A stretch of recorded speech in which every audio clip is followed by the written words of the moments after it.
It's carb time for the 250 Elan Twin. So all my parts came in.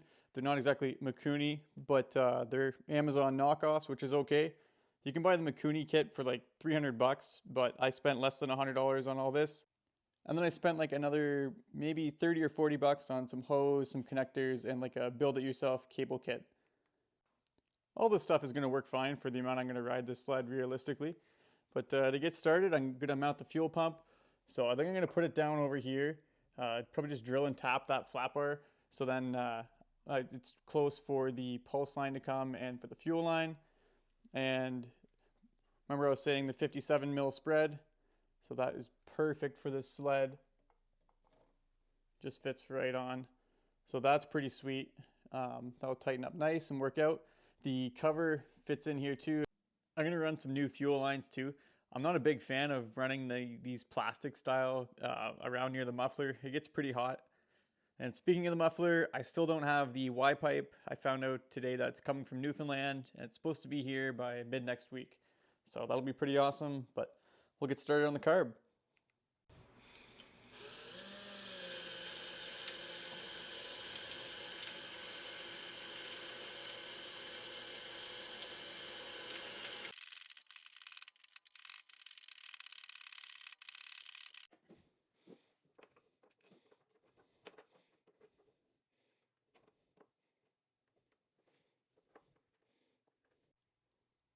So I got this roughed in.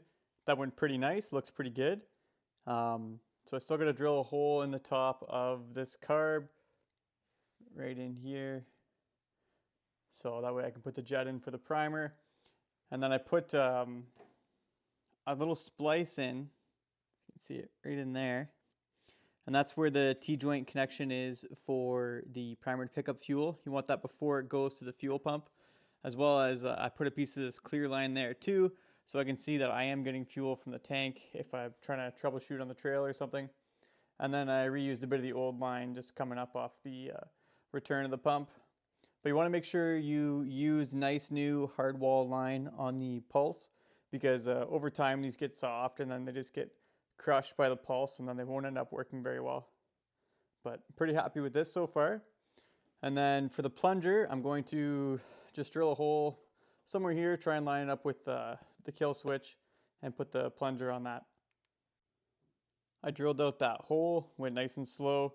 I stuffed a rag down inside the throttle body here and then drilled it out, blew it off with the compressor afterwards. But that little jet fits in there. It was just snug, so I pulled it back out, put a little bit of red Loctite on, and then yeah, that worked pretty nice, honestly. Pretty pleased with that. There we are, all plumbed up. So I think this is how I'm going to run all the fuel lines. So this drain, I'm not too sure what I'm going to do with it. It doesn't leak, or it's not going to drain anything unless the screw is open on the bottom. I don't think I need the one on this side here.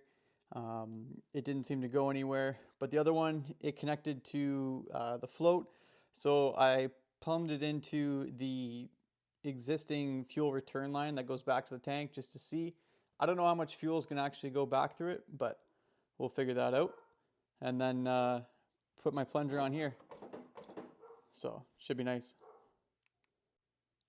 Up next, I'm going to dive into that cable kit and see if I can make myself a nice little throttle cable. Should be pretty mint. Look at that, thing of beauty. Got a cable made. Very nice. One little note, a little bit of solder on the connections for the ends here goes a long way. They're pretty finicky, but it'll work. Pretty excited once I get the manifold in. I'll get that put on and then make any custom modifications to the exhaust that I'm going to have to do. And away we go. Hopefully this thing should be running next week.